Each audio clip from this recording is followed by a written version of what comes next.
পূর্ব মেদিনীপুর জেলার দক্ষিণ কাঁথি বিধানসভা কেন্দ্রের কাঁথি পৌরসভাতে কাঁথির শুভ বুদ্ধি সম্পন্ন নাগরিকবৃন্দ কাঁথি পোস্ট অফিস মোড়ে প্রতিবাদ মিছিল করেন। আরজি করের ঘটনার প্রতিবাদ নিয়ে দোষীদের অবিলম্বে গ্রেপ্তার করতে হবে।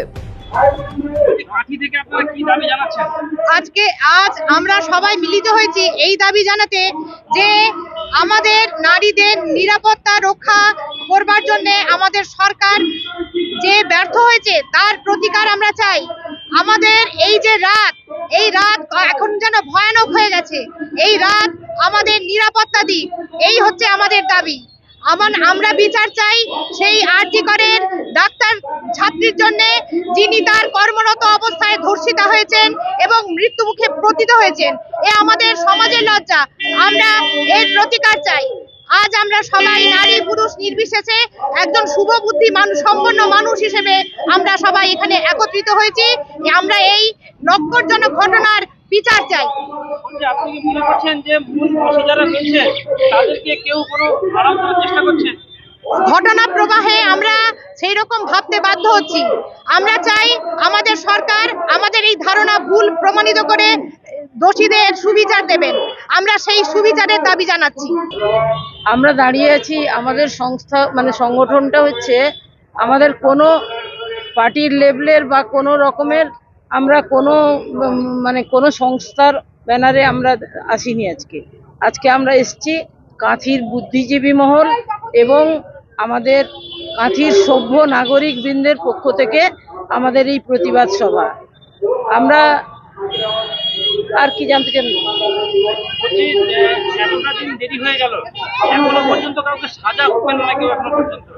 সেটা ভীষণ দুঃখজনক। তারই বিরুদ্ধে আমাদের প্রতিবাদ।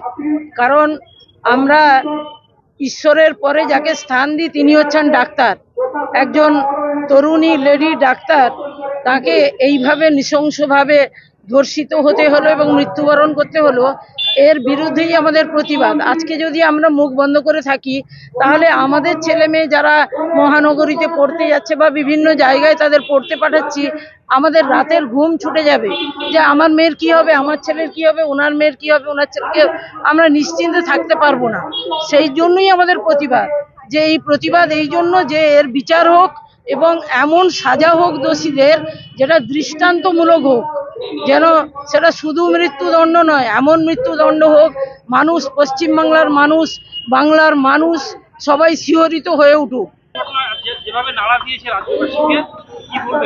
না, আমরা অপেক্ষা করে আছি যে এখনকার দিনে যত দিন যাচ্ছে তত দিনে কিন্তু মেয়েরা ইনসিকিউর ফিল করছে। স্বাভাবিকভাবে রাত্রিবেলায় রাস্তায় যেতে বেরোতে তাদের সত্যি একটা ভয়ের ব্যাপার তৈরি হয়েছে।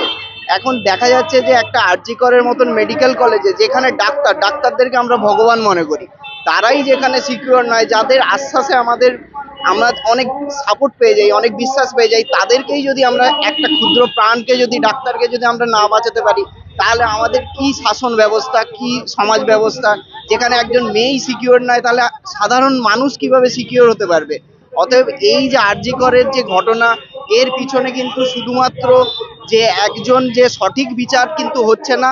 আমরা চাইছি যে জুডিশিয়াল বিচার ব্যবস্থার মাধ্যমে সিবিআই দ্বারা তদন্ত হোক এবং যথাযোগ্য যারা প্রাপ্য শাস্তি তাদের দৃষ্টান্তমূলক শাস্তি হোক, যেন সেই শাস্তি থেকে ভবিষ্যতে এইরকম কাজকর্ম করার সাহস কেউ বা দুঃসাহস কেউ না দেখায়।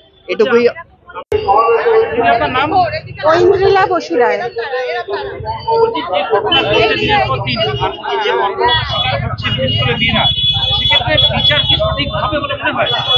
দেখুন, আমার মতে এখানে ছেলে মেয়ের বিভেদটা বাদই দিয়ে দিন। এই গত বছর যে যাদবপুরেও যেটা ঘটেছিল, সেটা কি আপনারা মনে করেন যে সেটাও সঠিক? আমরা মানুষ হিসেবে, সাধারণ মানুষ হিসেবে নিরাপত্তা দাবি করছি, যে আমাদের কোনো নিরাপত্তাই নেই। ছেলে মেয়ে এই প্রসঙ্গটা একেবারেই বাদ দিন। কারণ ছেলে মেয়ে ভাগ করতে গিয়ে মেয়েরা হয়তো হচ্ছে শিকার, কিন্তু ছেলেরাও কি হচ্ছে না? আমরা মানুষ হিসাবে এর প্রতিকারের দাবি চাইছি, যে প্রত্যেকটা মানুষ যেন নিরাপদে থাকে। একটা প্রশ্ন কিন্তু বারে বারে আমরা জানার চেষ্টা করছি, আপনাদের মাধ্যম দিয়ে যে দোষী যে তাকে কিন্তু কোনো প্রকার কিন্তু সামনে আনা যাচ্ছে না। প্রকৃত দোষীকে প্রতিবাদের পথে চলছে, কিন্তু প্রতিবাদের ঠিক শেষ জায়গায় কোথায় যে দক্ষিণে ডিরেক্ট পাবে সেই জায়গাটা কিন্তু পাওয়া যাচ্ছে না। হ্যাঁ, সে তো দোষী কে আমরাও বুঝতে পারছি না দোষী কে, এবং আমরাও এড়িয়ে যাওয়ার জন্য অনেক কথাই বলতে পারছি না, কিন্তু দোষীকে তো ঢাকা দেওয়া হচ্ছেই। আমরা যা যা দেখছি, একজনের পক্ষে এভাবে কাউকে ধর্ষণ করা কখনোই সম্ভব নয়।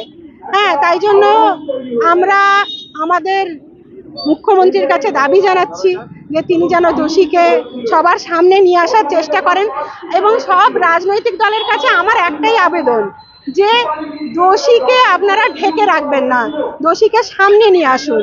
প্রপার যে সত্যিকারের দোষী তিনি যেন শাস্তি পান।